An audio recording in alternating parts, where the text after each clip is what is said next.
여러분, 재미있는 동화 하나 들려드릴까요? 신기한 콩이 하나 있었대요. 플레이스토어나 앱스토어에서 콩을 검색해 KBS 라디오 어플리케이션 콩을 다운받으면 휴대전화에 콩을 심을 수 있는데요. 그 콩을 심으면 놀라운 일이 일어난대요. 전 세계 어디서나 KBS 라디오 프로그램을 들을 수 있고 간편하게 다시 듣기도 할 수 있는 거죠. 그뿐만이 아니었어요. 좋아하는 DJ 모습을 보이는 라디오를 통해 볼 수도 있고 요금 걱정 없이 메시지도 보낼 수 있대요. 그래서 이렇게 콩을 심은 사람들은 어떻게 되었냐고요? KBS 라디오와 함께 오래오래 행복하게 살았답니다. 여러분도 콩 심고 놀라운 KBS 라디오의 세상을 만나보세요.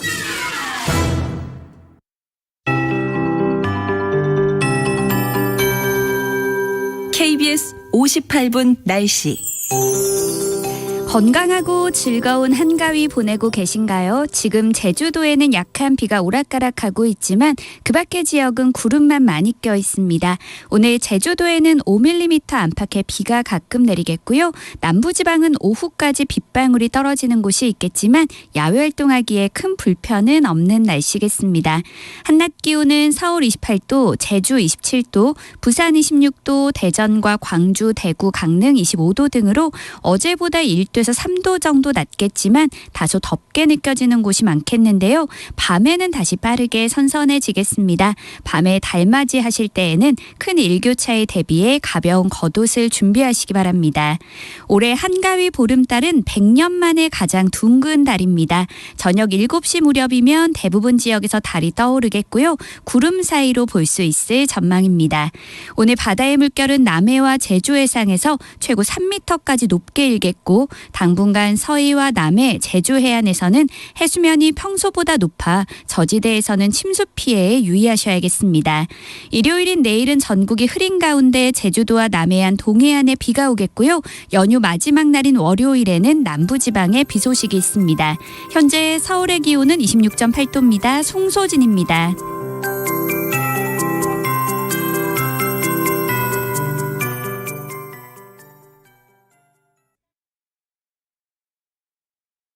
정성을 다하는 국민의 방송 KBS가 한시를 알려드립니다. AM 711kHz, FM 97.3MHz, KBS 1라디오입니다. HLKA.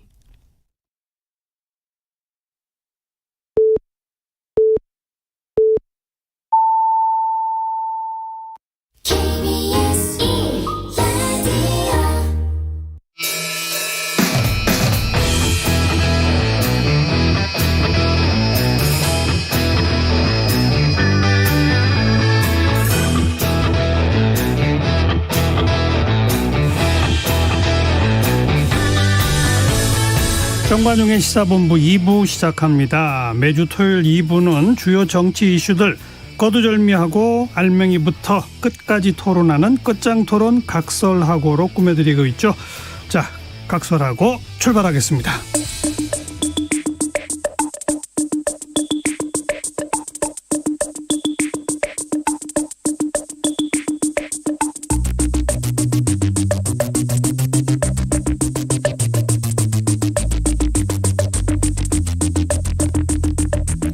뜸들이지 않습니다.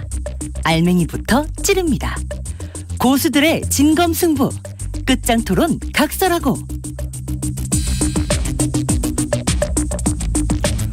네, 끝장토론 각설하고 오늘도 민주당의 대변인 지내신 현근택 변호사 나오셨습니다. 어서 오십시오. 네, 안녕하세요. 네. 현근택입니다. 국민의힘의 천하람 혁신위원 오늘 좀 사정이 있어서 오늘은 특별히 시사평론가 이종훈 박사 나오셨습니다. 어서 오십시오. 네, 안녕하세요. 네, 자, 공통 질문으로 출발합니다. 이번 주에 가장 뜬 인물, 가장 진 인물. 먼저 뜬 인물부터 우리 현근택 변호사가 먼저 금주에 뜬 인물은 누굽니까? 떴다고 하기는 좀 그런데 아무튼 그래도 이제 스포트라이트를 좀 받았다. 그러면 아마 정진석 부의장, 어쨌든 뭐 비대위원장을 맡았잖아요. 예. 물론 뭐 독배라고 하셨지만 그래도 뭐 본인이 일단 부의장 역할이 있으면서 뭐 비대위원이 지금 뭐 갈 수도 있고 안 갈 수도 있는 상황입니다만 역할을 맡았고 또 뭐 이준석 대표의 관계도 최소화되고 있어서 정치적으로는 어쨌든 좀 스포트라이트는 받고 있다. 그런 면에서 저는 떴다고 봅니다. 근데 조금 이따 또 얘기하겠습니다만 이준석 대표가 낸 가처분 신청이 곧 받아들여질 거라고 보지 않으세요? 현 변호사는? 뭐 개인적으로는 뭐 받아질 수 있다고 보는데 그죠? 그래도 어쨌든 만약 받아들여지면 금방 또 비대위원장에서 내려와야 되는데 떴다고 말하기 어렵지 않아요? 근데 지금 그 앞에서도 보면 주호영 비대위원장 가처분 받아줬을 때 주호영 비대위원장이 바로 접었느냐 그렇지 않았어요. 국민의힘이. 그때도 그냥 갈 수 있다. 새로 임명할 수 있다. 이렇게 갔거든요. 예. 그러니까 정진석 부의장이 만약에 받아들이더라도 그럼 국민의힘이 이제 가처분 받아줬으니까 최고위로 돌아갈래. 절대로 그런 일은 없을 거다. 또 뭔가 한다. 그렇죠. 그렇게 본다 그러면 어쨌든 뭐 받아줘도 뭐 이번엔 그냥 갈까? 뭐 이럴 수도 있어서 차기 어쨌든 전당대회까지는 어쨌든 역할을 맡을 것 같아요. 네. 뭐가 됐든지 이름이 뭐 비대위 직무대행이 됐든 그래요. 뭐 비대위의 비대위가 됐든 뭔지는 맡을 것 같아요. 그 얘기 좀 이따 또 한번 네. 해봅시다. 자, 이종훈 박사는 금주의 뜬 인물 누굽니까? 네. 이수진 민주당 의원.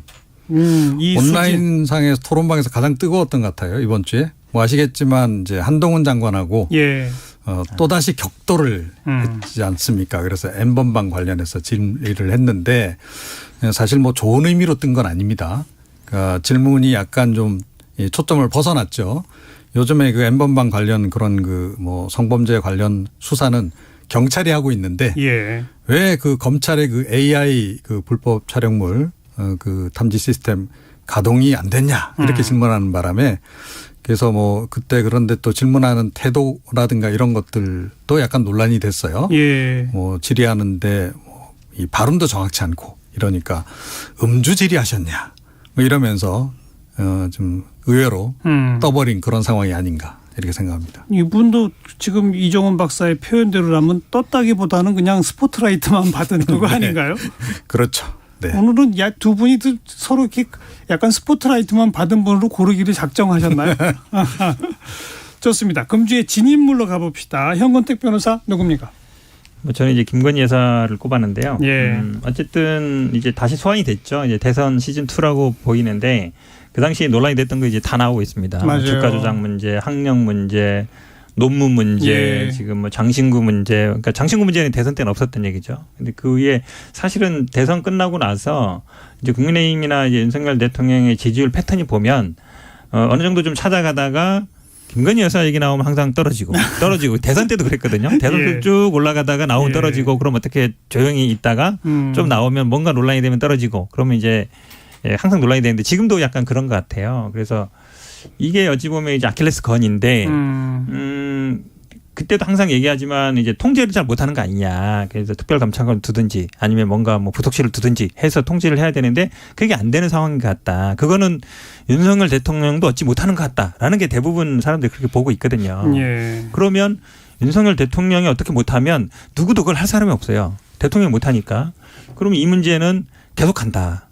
5년 동안. 근데 이 문제를 어떻게 할 거냐에 대해서 다들 얘기는 하지만 대통령실 얘기나 얘기 들어보면 아무도 그거에 대해서는 말도 못 꺼내는 상황. 네. 이게 대선 때도 비슷했거든요. 대선 때도 캠프에서 김건희 여사 얘기만 나오면 다들 그냥 조용히 입 닫고 있는 상황인데 이게 제가 보기에는 앞으로도 계속될 것 같아서 좀 걱정되는 상황입니다. 또 추석 맞으면 대통령 내외가 국민들께 동영상 인사를 하는데 그동안에 보면 이번에도 윤석열, 김건희 두 분이 동영상 인사를 했는데 김건희 여사는 한마디도 안 하고 그냥 인사만 했다. 뭐 이런 기사도 있긴 있더라고요. 기분이 별로 안 좋나 보죠. 아니 그게 아니라 아니 근데 보통은 예전 같으면 예를 들어서 뭐 이렇게 밖에 가서 사람들 만나기도 하고 그러니까요. 추석 때 그렇게 하거든요. 그러니까 이번 추석에 네. 윤 대통령이 식사 봉사를 하러 갔잖아요. 네. 거기도 같이 안 갔더라고요. 그러니까 이게 아마 뭐 선거 때도 비슷하지만 그러니까 뭔가 논란이 되면 제가 개인적인 뇌피셜입니다. 사실은 모르지만 윤석열 대통령은 뭔가 그렇게 같이 하거나 이걸 싹 달궈가지는 않아요. 보면 개인적으로는. 왜냐하면 이렇게 밖에 나오면 항상 뭐 논란이 되고 뭐 하다못해 이 장신구 하나 자체도 언론은 집중할 수밖에 없거든요. 관심을 갖는데 근데 김건희 여사 입장에서는 본인도 어쨌든 뭐 사회생활을 했었고 본인도 네. 이제 역할을 한다 그러면 이제 최근에 재미있는 뉴스가 하나 났었잖아요. 그러니까 이건 앞으로 어떻게 될지 모르겠는데 이제 윤석열 대통령은 어쨌든 그 용산에 있는 관저를 지었으니까 설전에 이제 거기서 출퇴근한다는 얘기 있었거든요. 한남동에서 예. 물론 이제 완전히 간 건 아니지만 근데 김건희 여사는 안 갔다 그랬어요. 그러면 이틀인가 한남동에서 그렇죠. 출근했다. 그렇죠. 뭐 이런 기사가 그러면 있었죠. 예를 들어서 그 전에는 원래 이제 집이니까 그 집 소유자는 이제 김건희 여사 거니까 이제 거기 다녔는데 윤석열 대통령은 하루라도 빨리 가고 싶나? 뭐 이런 느낌도 약간 들고 왜 그러냐면 아직 이사 준비가 덜 됐다는 식으로 그러니까 기사가 말은 있었어요. 그렇게 하는데 그럼 이사 준비 다 된 다음에 두 분이 같이 가면 되잖아요. 근데 먼저 가신 거잖아요. 그러면 두 분이 이제 윤석열 대통령 하루라도 빨리 관저에 가고 싶고 여기는 좀 두 분이 혹시 이게 따로 사는 거 아니야? 뭐 이런 한간의 얘기들도 들려요. 별의별 뉴스가 다 주목되는 아니 중요하죠. 왜냐하면 좀 이따가 네. 김건희 특검법 관련 얘기할 때 다시 한번 네네. 짚어보도록 하겠습니다. 이종훈 박사는 금주의 진인물 누굽니까?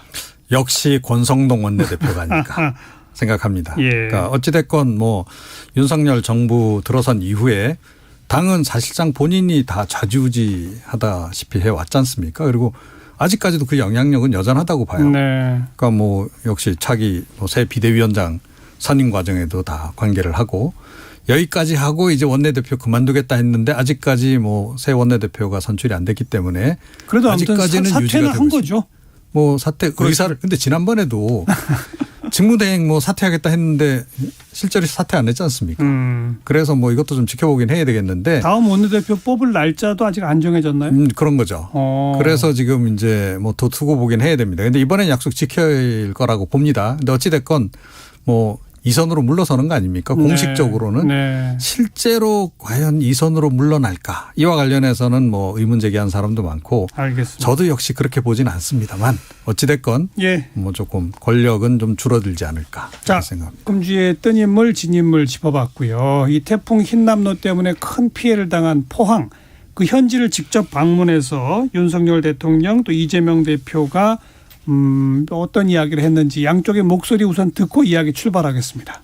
자, 우리 좀 살려줘 있어. 좀 어쨌든 좀 살려 있어. 걱정하지 마세요. 네. 제가 좀 올라가서 빨리 일할게요. 예.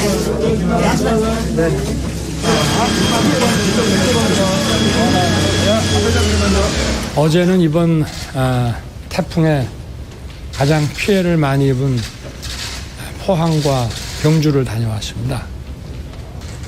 이분들 어떠한 그 말로도 위로할 수 없다는 것을 느꼈습니다. 그렇지만 전국에서 수천 명의 자원봉사자들이 여러 회사, 단체 이런 데에서 오셔가지고 마을을 복구하고 또 피해자들을 위로해 주시는 자원봉사자들을 보고 어떤 연대와 그 희망이라는 것을 또 함께 느꼈습니다. 일단은 특별재난지역 선포 문제는 뭐 정부에서 의당하실 것으로 생각하고 저희도 신속하게 선포할 수 있도록 저희도 최대한 협력하고 요청하겠습니다. 감사합니다.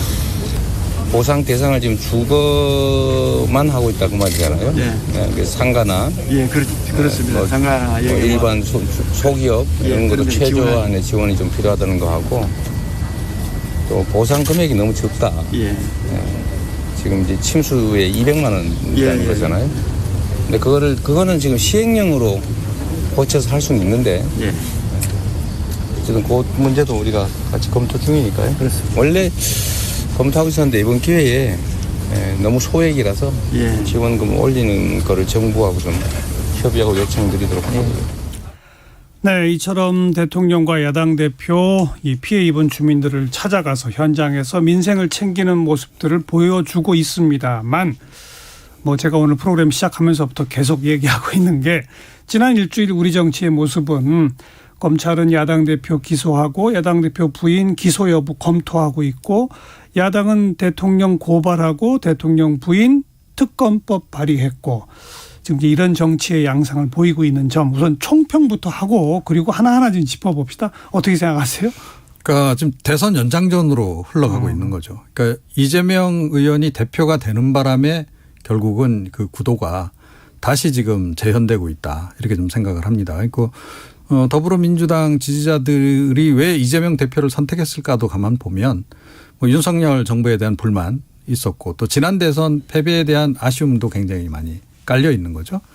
자, 그래서 어찌됐건 이재명 대 윤석열 구도 이거를 좀 재현을 시켜서 특히 다음번 총선까지 간다면 우리가 승기를 잡을 수 있을 것이다. 이런 생각을 굉장히 강하게 하는 것 같아요. 그런데 이재명 대 윤석열, 윤석열 대 이재명 대선 2차전 그 방식은 여러 가지 방식이 있을 수 있잖아요. 네. 정책 경쟁이 있을 수도 있고 뭐 다 그렇지 않습니까? 근데 지금은 이거는 완전 양쪽 다 사법이잖아요. 그런데 사실은 두 가지 다 지금 병행하고 있죠. 그러니까 민생으로 한쪽 편에서 경쟁을 하고 다른 한쪽 편에서는 서로 상대방의 약점을 파고드는 그 지금 양동 전략을 양쪽 다 쓰고 있다. 양쪽 다? 예, 저는 그렇게 생각합니다. 현근택 변호사는? 민주당 입장에서는 뭐 양동작전 쓸 수 없죠. 왜냐하면 뭐 고소고발은 하지만 뭐 수사를 할지 모르니까 결국은 이제 민주당 선택권이 없어요. 어쨌든 약간 뭐 당하고 있으면 이제 그거에 대해서 반발을 해야 되는 상황인 것 같고 그걸 떠나서 어쨌든 민주당 입장에서는 지금 이거 민생 경제 쪽으로 끌고 가고 싶은 생각은 당연히 있을 거예요. 왜냐하면 국회 시간을 갖고 싶을 것이고 예.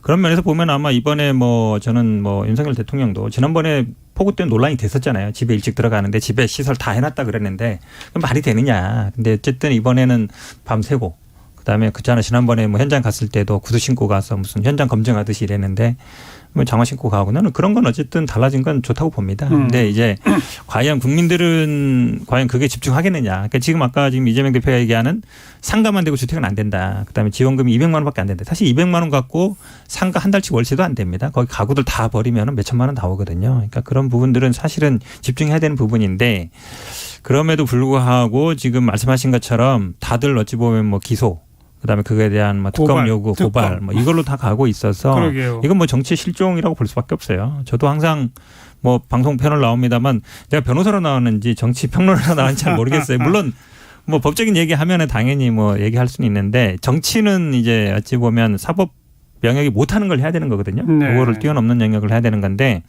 다들 뭐 말씀처럼 다들 서초동 가고 또 남부지법 가고 다 이러고 있으니까 이게 무슨 그러니까 법적 해결, 대화와 타협이라는 게 이제 실종된 모습. 그러게요. 예, 이게 저는 그러니까 여야뿐만 아니라 지금 여당도 당내도 그러잖아요. 다들 어찌 보면 그냥 다 이 법으로 걸어놓고 그 다음에 여론전하는 방식으로 가고 있어서 예. 이게 뭐 국민들이 보기에도 굉장히 뭐 이 정치인들 뭐 하냐 다 그냥 법원에 맡겨놓고 검찰에 맡겨놓으면 되지 이런 생각은 할 것 같습니다. 검찰이 이재명 대표를 기소 안 할 수는 없었을까요?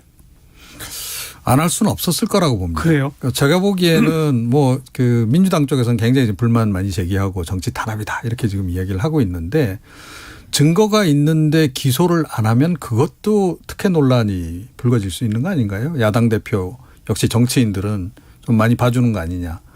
뭐 그런 걸 상당히 의식한 것 같고 그리고 다 기소를 한 것도 아니잖아요. 그나마 제가 보건대는 증거가 충분히 확보돼서 충분히 이거로 증거로 뭔가 혐의를 입증하는 것이 가능하다라는 나름의 그 꼼꼼한 검토를 거쳐서 숙고 끝에 저는 기소를 한 것으로 그렇게 생각을 합니다. 그리고 뭐 결과적으로 사실은 뭐 이 출석도 한 번도 안 하셨잖아요. 예, 서면으로 다 대체해서 예. 이렇게 또 기소가 이제 된 경우인데 일반인들이 이런 여러 사건에 이제 혐의를 받을 때 서면으로 그냥 대충 내고 이런 식으로 이렇게 처리가 되는 경우가 있나요? 저는 이것도 결국은 야당 대표이기 때문에 더군다나 최근 들어서 워낙 이 정치 탄압 프레임을 강하게 걸고 있기 때문에 예. 검찰이 뭐 나름 하여튼 최대한 조심을 한 결론이 아닌가 저는 그렇게 생각합니다. 증거가 있는데 어떻게 안 하느냐. 네, 그렇죠. 근데 또 한편에서는 선거운동 과정에 인터뷰 과정에 이렇게 뭐 착각할 수도 있고 막 내뱉은 말 한두 마디 가지고 뭐 이런 반응도 있잖아요. 그렇죠. 이게 결국은 이제 우리가 뭐 방송을 많이 하시는 분들 알겠지만 그러니까 뭐 명예훼손이 되느냐 안 되느냐 그다음에 허위 사실 공표가 되느냐 안 되느냐 기준은 하나예요. 사실적시냐 아니냐. 사실적시의 반대 개념 의견 표명입니다. 우리가 사실적시로 보는 거는 예를 들어서 증거로 입증이 가능하고 그 증거를 봤을 때 누구나 똑같이 판단할 수 있어야 돼. 가장 예표를 드는 게 학력, 경력, 재산, 예를 들어 전과 이건 서류로 딱 보이는 거거든요. 그런데 예. 사실적시냐 의견 표명이냐 애매한 경우가 많아요. 그런 거는 의견 표명으로 봅니다. 개인적인. 왜 그러냐면 그거는 무죄 추정 원칙 때문에 네. 애매할 때는 피고인의 유리하게로 본다는 게 기본적인 형사법의 대원칙이거든요.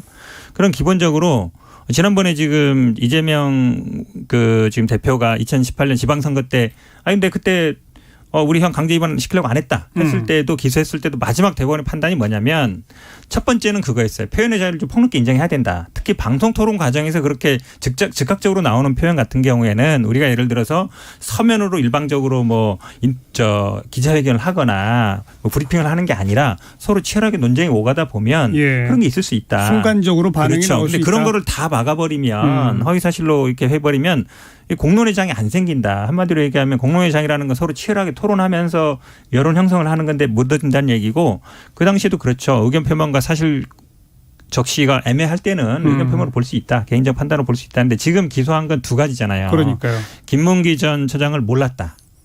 그다음에 국토부가 협박했다 이건데 그렇죠.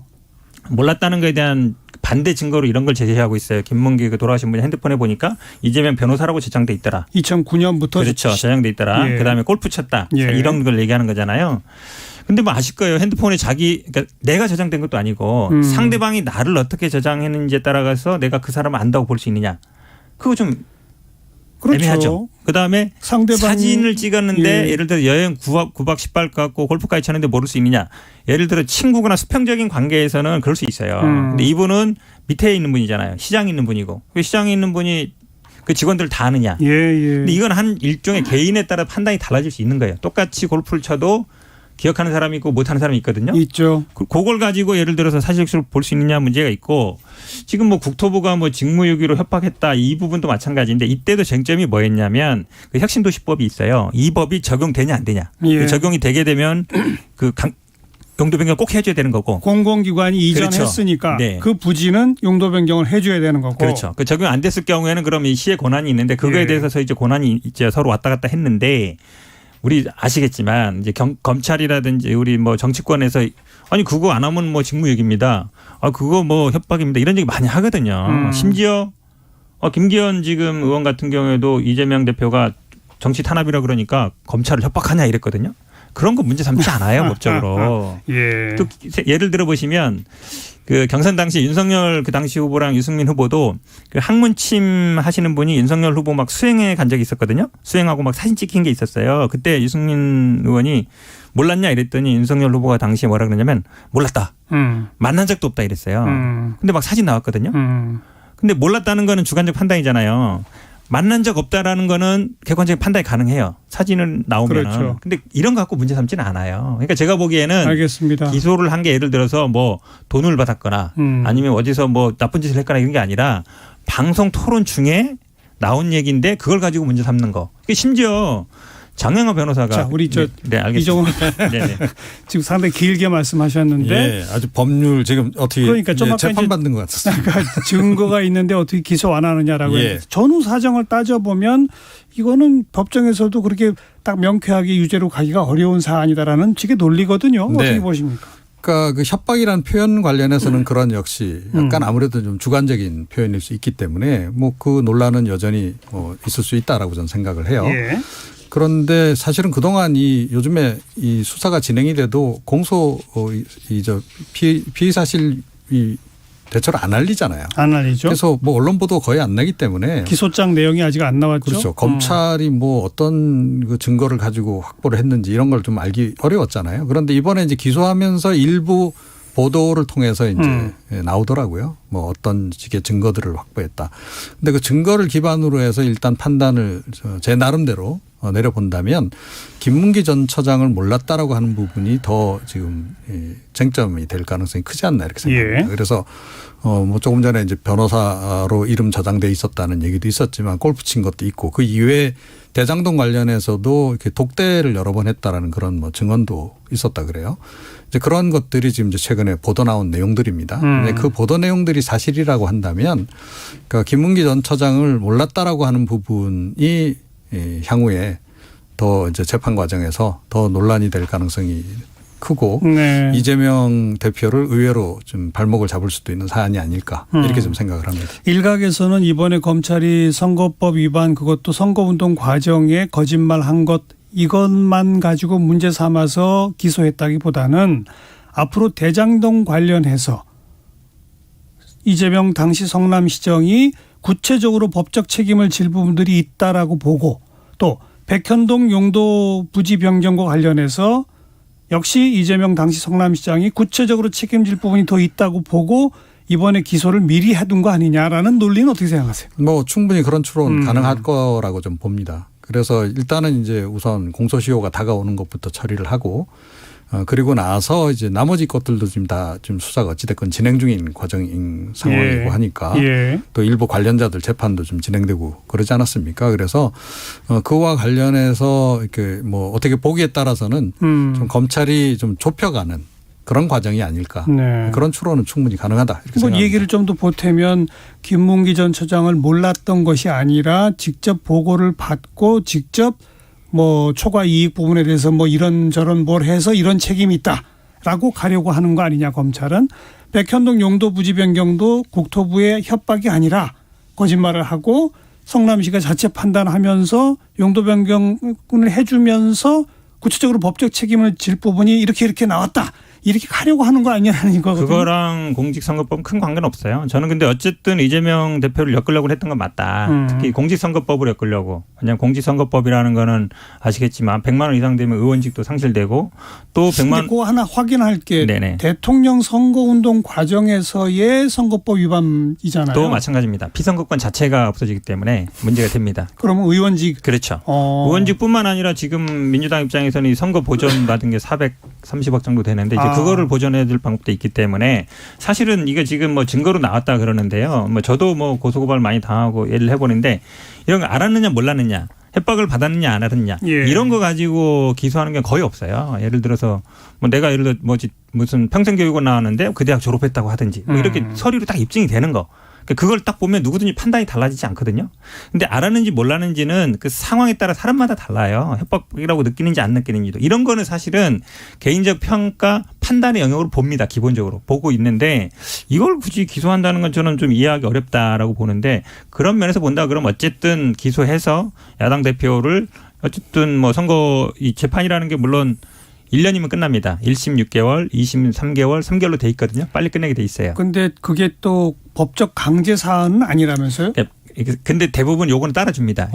예를 들어서 그 늦어지는 경우는 선거법하고 다른 게 엮여 있는 경우 이런 게 모르는데 선거법만 딱 이렇게 돼 있는 경우에는 대부분 아마 반드시 따르게 이렇게 돼 있어서 대법원 판결까지 그렇죠. 1년. 1년 정도로 보는 게 맞는데 근데 예를 들어서 지금 이런 걸로까지 뭐 기소를 해서 만약에 무죄가 난다. 저는 아마 지금 뭐 만약에 야당 대표를 기소하는데 그 담당 검사라든지 뭐 지검장 정도에서 판단했을 거를 보진 않아요. 그렇죠. 최소한 뭐 지금 직무대행 하고 있잖아요. 이원석 차장검사 하고 있는데 이 정도 판단은 같다고 봅니다. 그럼 아마 책임질 상황이 생길 거라고 봅니다. 왜냐하면 개체적으로 지금 법원의 추세는 표현의 자유를 가급적 늘려야 된다.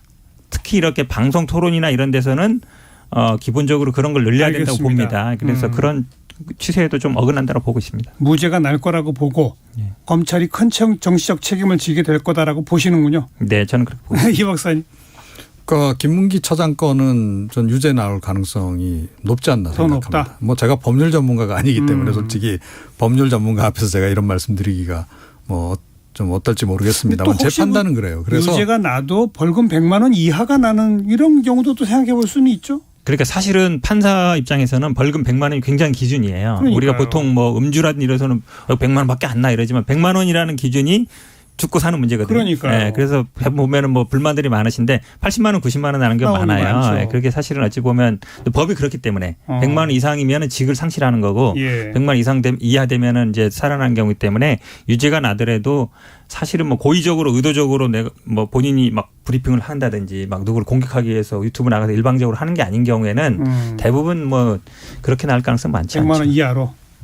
근데 김문기 처장 건 같은 경우에는 지금 뭐 어찌됐건 보도 통해서 기소 관련해서 지금 이제 알려지는 바로는 그러니까 그 두 사람의 그 만남이라고 하는 것이 굉장히 지속적이었고 그리고 뭐 거의 상시적이다시피 그렇게 자주 만났던 사이라는 거죠.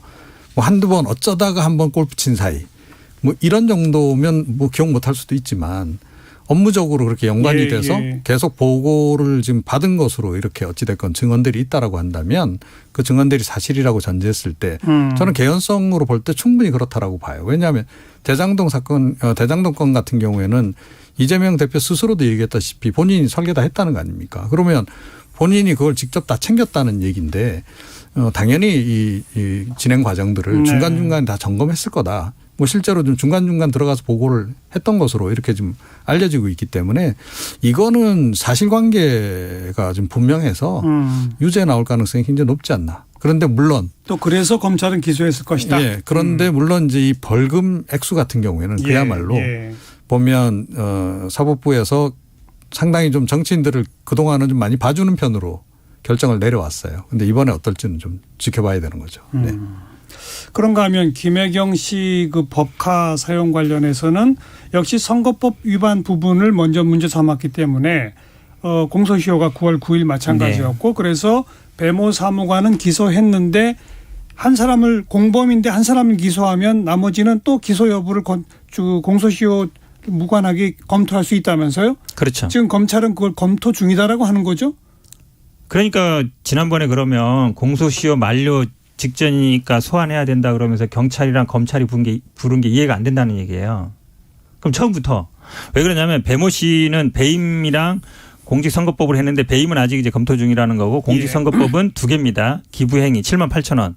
그걸 이제 대신 내줬다. 그러니까 어쨌든 기부행위 한 거 아니냐라는 얘기고 그다음에 그때 법인카드 논란 됐을 때 그거 사실 아닙니다 한 게 허위 사실로 얘기한 건데 사실은 저도 항상 이거 얘기하는데 4시 밥 먹었잖아요. 근데 한 사람은 본인 건 계산하고 나갔어요. 그건 무슨 뜻이죠? 세 사람 사준다는 얘기예요? 아니죠. 세 사람은 각자 알아서 하라는 얘기죠. 기본적으로. 그렇지 않습니까? 물론 우리나라 정서상 4시 밥 먹으러 가는데 자기 혼자 계산하고 나가면 굉장히 나쁜 사람 돼요. 자기 먹은 것만. 그렇죠. 그러면 나머지 세 사람은 뭐야? 근데 그 사람들이 어떻게든 계산하고 갔어요. 그러니까 이 나갈 때 뜻은 한 사람만 계산하고 나갈 때 뜻은 셋은 알아서 하라는 뜻이에요. 근데 지금 문제 삼는 거는 그 7만 8천 원을 사줬다. 그러니까 그 배모 사무관이 김혜경 여사를 대신해서 계산해줬다 이거잖아요. 그래야 공직선거법이 되는 거거든요. 그래서 이해가 잘 안 가요. 그다음에 법인카드 논란이 됐을 때 배모 사무관이 나 그렇게 한 적 없습니다라고 부인한 거거든요. 그걸 또 허위사실로 걸은 거예요. 그래서 이렇게까지 하나. 예를 들어서 원래 본류는 배모 씨 같은 경우에는 법인카드를 잘못 썼다. 사적으로 썼다. 그래서 뭐 2천만 원 정도 업무상 배임 아니냐. 요거는 본류가 맞아요. 근데 배모 씨를 공직선거법으로 걸었다. 근데 김혜경 여사에 대해서는 지금 남겨놨다. 뭐 공범이니까 공소시효 정지된다. 그 법상은 맞죠. 그러니까요. 그럴 건 뭐하러 불러요? 그냥 배모 씨 조사하고 끝내고 그다음에 공소시효 남아있으니까 나중에 조사하겠습니다 이랬는데 그때 당시만 해도 다 공직선거법 9월 9일이니까 그 전에 조사 끝나야 됩니다. 그래서 소환했고 소환에 응했죠. 경찰만 간 게 아니잖아요. 검찰도 갔잖아요. 보통은 요즘 공직선거법 한 번 부르고 말아요. 2번씩 안 부르거든요. 그래서 제가 보면 이게 검찰이 어떻게든 김혜경 여사를 공직선거법으로 엮고 싶은 거예요. 왜냐하면 배우자가 300만 원 이상 받았을 때도 문제가 돼요. 맞아요. 그렇죠. 근데 배모 씨는 300만 원 받든 3천만 원 받든 아무 상관이 없어요. 맞아요. 그러면 어떻게든 김혜경 여사를 배임이랑 공직선거법으로 엮고 싶은데 법리상 잘 안 되는 거죠. 배임은 뭐냐면 공모했다. 배임 여부는 아직 뭐 그렇죠. 배모 씨도 안 기소가 안 됐으니까 그렇죠. 좀 더 두고 보고요. 공직선거법에서 핵심 뭐냐면 그 세 사람 그럼 밥 사주는 거에 대해서 김혜경 여사가 배모 씨한테 시켰느냐. 지시했느냐죠. 그렇죠. 예. 그냥 말씀드렸잖아요. 4명 먹고 1명 나갈 때는 세 사람 사준다는 뜻 아니에요. 상식적으로. 근데 그 상식적인 거 판단을 왜 못하고 있어요? 간단한 건데. 김혜경 여사는 불기소 그냥 불송치하면 돼요. 근데 어떻게든 엮고 싶으니까 남겨둔 거죠. 이정훈 박사. 글쎄요. 근데 이제 뭐 그것만 놓고 보자면 뭐 그렇게 설명하시는 게 맞는데 그러니까 그동안의 언론 보도 나온 것을 종합해 보면 일단 그 배모 씨의 채용 과정부터 뭐 좀 의문이 제기되는 거 아닙니까? 그러니까 결국은 그 전부터 변호사 시절부터 계속 관계를 맺어왔던 사람이잖아요. 성남시 있을 때 뭐 채용해서 또 일을 했고. 자, 그런 이제 관계들을 우리가 외면할 수 없다는 거죠. 이것도 중요한 변수로 봐야 되는 것이고. 그러니까 정황상 볼 때는 실제로는 뭐 거의 수행비서 역할을 했던 것 같고 그런 역할을 하라고 또 채용을 했던 것 같고. 자, 그리고 그런 사람이 뭐 각국에서 받은 법인카드를 갖고 사용을 했는데 주로 김혜경 씨를 위한 예. 때 지출을 했단 말이에요. 그건 지시 없이 불가능하다. 그러니까 이게 국장들이 법인카드를 아무나한테 이렇게 막 줍니까? 국내에서 써야 되는 돈도 많은데 이건 쉽지 않은 거죠. 그럼 뭔가 위에서 지시가 내려오지 않으면 그건 하기 어렵다라는 거예요. 공직사회에서. 그런 이제 정황 증거들이 굉장히 많은 겁니다. 일단은 뭐 구체적인 증거가 어떤 것을 검찰 쪽에서 확보했는지는 제가 모르기 때문에 더 얘기는 안 하겠는데 자 그래서 그런 부분들을 다 함께 고려를 해서 이 사안은 일단 봐야 되는 거고 자 그런 맥락에서 뭐 제가 보건대는 검찰 쪽에서 추가로 계속 지금 증거 확보를 하고 있는 과정이 아닌가. 저는 그렇게 생각을 합니다. 네. 한 가지 말씀드리면 지금 이제 법인카드 문제는 배임 문제니까 빼고 지금 공직선거법 문제만인데 배모 씨가 예를 들어서 내가 기자회견을 통해서 그 당시에 법인카드를 뭐 이렇게 잘못 사용한 게 아니다라는 게 허위 사실로 하고 싶으면 그것만 하면 돼요. 근데 지금 뭘 엮었냐면 그 3명 사준 거 7만 8천 원 기부행위로 엮었단 말이에요. 이걸 왜 했겠어요? 김혜경 여사 건을 계속 들고 가고 싶으니까 같이 엮은 거예요. 공범으로. 제가 말씀드렸잖아요. 예. 그럼 한 명은 나오면은 예를 들어서 김혜경 여사가 3명은 사주세요 했어. 만약에 김혜경 여사 시켰다 치면 그럼 배모 씨는 기부행위 안 돼요. 그러네요. 김혜경 여사만 되는 거죠. 그냥 지시만 이행했을 그렇죠. 뿐이니까. 그 사람이 왜 기부행위로 봐요. 근데 예를 들어서 지시를 안 했다. 그러면 알겠습니다. 김혜경 배모 씨가 그냥 혼자 사준 게 되는 거거든요. 그러면 기부행위가 되는 거고. 근데 이분은 어떤 선거에 뭐 배우자거나 아니면 선거 관련된 분이 아니에요. 예. 그렇죠? 예. 그러면 사실은 어찌 보면 유일하게 되는 거는 김혜경 여사하고 배모 씨가 공모해가지고 세 사람 밥을 사주기로 했다. 이게 돼야 되는데 법적으로 제가 보기엔 말이 안 돼요. 검찰은 지금 이제 그렇게 보고 있는 거죠. 어쨌든. 그래야만이 공범이 되고 그러니까요. 그래야만이 어찌 보면 이게 공소시효 정지가 돼요. 자, 뭐 좀 복잡한 얘기들 잠깐 나눴습니다만 앞으로 1년여 법정에서 다뤄질 얘기들이기 때문에 양쪽의 논리를 좀 들어봤고요. 1시 34분 향해 갑니다. 잠깐 교통정보 전해드립니다. 이승미 씨. 네, 이 시각 교통정보입니다. 전 시간보다 귀성길보다 귀경길 정체가 더 많이 늘었습니다. 경부고속도로 서울 방향 정체 구간만 120km인데요. 특히 충청권 교통량이 많습니다. 대전에서 옥산까지 34km, 또 청주 휴게소에서 안성까지는 43km 구간에서 막힙니다. 논산 천안고속도로 천안 방향 북공주에서 정한나들목까지 정체고요. 남풍세에서 남천안까지 밀리고 있습니다. 또